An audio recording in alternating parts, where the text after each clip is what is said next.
Hi guys! Good afternoon to everyone. Now is December 20, 2025, Saturday. So happy weekend to everybody.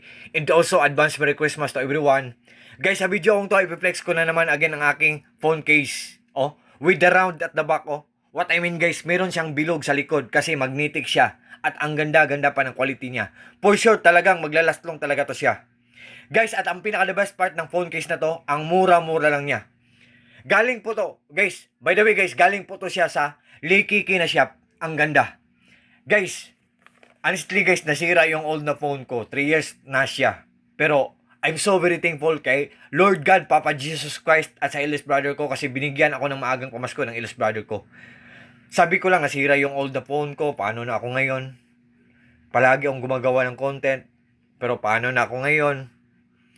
I thought magsiselebrate ako ng Christmas or Pasko na walang cellphone. Pero binigyan ako ng maagang pamasko ng eldest brother ko. So, I'm so very thankful kay Lord God, Papa Jesus Christ at sa eldest brother ko. Oh, ito guys. So, guys, syempre, nyo ang phone ko. So, ang ginawa ko guys, nag-scan ako, naghanap ako ng phone case. Meron ako nahanap na shop. Likiki shop. Ang ganda ng mga phone cases nila. Lahat mga magnetic. At ang ganda pa ng mga kulay. Pero guys, at that time guys, ang pera ko lang, enough lang sa one phone case. So, sinigurado ko na lang guys na ang phone case na o-orderin ko, yung color black. Kasi alam naman natin lahat guys na ang color black matagal madumihan guys. 'Di ba? Pero guys, 'di ba magnetic siya? Oh, ang ganda. Oh, look at to. Ang ganda guys. Tiningnan ko ang mga comments, reviews, reactions. Ang ganda. So sabi ko, hindi to budol.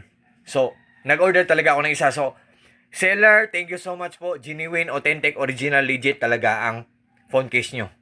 So, mabuhay po kayo. Mabuhay tayong lahat. At Merry Christmas sa ating lahat guys. God bless ating lahat. God bless us all. And that's all. Peace.